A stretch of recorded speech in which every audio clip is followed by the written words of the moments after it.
ఇదేం చంద్రబాబు గారు చేసిన తప్పు, పవన్ కళ్యాణ్ గారు చేసిన తప్పు కాదు. హోంశాఖ జాగ్రత్తగా చెక్ చేసుకోకపోవడంతో సుప్రీంకోర్టు చేత చివాట్లు తినాల్సినటువంటి పరిస్థితి వచ్చింది ఆంధ్రప్రదేశ్ ప్రభుత్వం. పోలీస్ కానిస్టేబుల్‌గా ఉన్నటువంటి ఒక వ్యక్తి లంచం వసూలు చేశాడు. ఆ లంచం వసూలు చేసి అదేమంటే మా పై అధికారి చెప్పాడు కాబట్టి నేను వసూలు చేస్తాను అని చెప్పాడు. ఈ విషయం మీద సుప్రీంకోర్టు తీవ్ర ఆగ్రహం వ్యక్తం చేసింది. యూనిఫామ్‌లో చేసే గూండాయిజం ఇదని వ్యాఖ్యానించింది. ఎస్ఐ తరపున వెళ్ళి డబ్బులు వసూలు చేశానని ఎట్టా చెప్తావు అని ప్రశ్నించింది. మరో వ్యక్తి దగ్గరికి వెళ్ళి 8,000 వసూలు చేయడానికి కానిస్టేబుల్కి అసలు ఏం పని? ఇట్లాంటి వ్యక్తిని ఉద్యోగం నుంచి డిస్మిస్ చేయాలి కదా, అట్లాంటి వాళ్ళకు పోలీస్ ఫోర్సులో కొనసాగే హక్కు ఎక్కడ ఉంది అని ప్రశ్నించింది. అయినా ఇంకా ఉద్యోగంలో ఉన్నందుకు దేవుడి కృతజ్ఞతలు చెప్పుకోవాలి.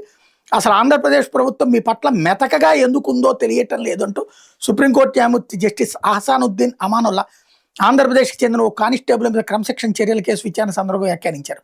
ఉమ్మడి ఆంధ్రప్రదేశ్లో మద్య నిషేధం ఉన్నప్పుడు 1995లో ఆర్టీసీ బస్సును తనిఖీ చేస్తుంటే మద్యం సీసాతో దొరికినటువంటి వ్యక్తి నుంచి 8,000 లంచం సొమ్ము వసూలు చేయడానికి ఎస్ఐ చెప్పారన్న కారణంతో వెళ్లేందుకు సయ్యద్ జంషేర్ హుస్సేన్ అనే కానిస్టేబుల్ మీద పోలీస్ శాఖ శాఖాపరమైనటువంటి చర్య తీసుకుంది.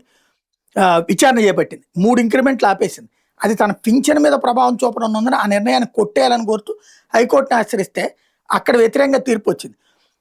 దాన్ని సవాల్ చేస్తూ ఏకంగా సుప్రీంకోర్టుకి వెళ్ళారు.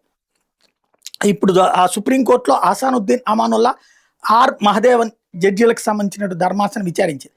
ఈ సందర్భంగా పిటిషనర్ తరపు న్యాయవాది వాదనలైన ధర్మాసనం ఈ వ్యాఖ్యలు చేస్తూ అసలు కానిస్టేబుల్ ఎందుకు డిస్మిస్ చేయలేదని ప్రశ్నించింది. అతనేదో 3 ఇంక్రిమెంట్లను తిరిగి తెప్పించుకుందాం అంటే ఇప్పుడు ఉద్యోగానికే ఎసరం. ఇప్పుడు ప్రభుత్వం ఏం చేస్తుందో చూడాలి.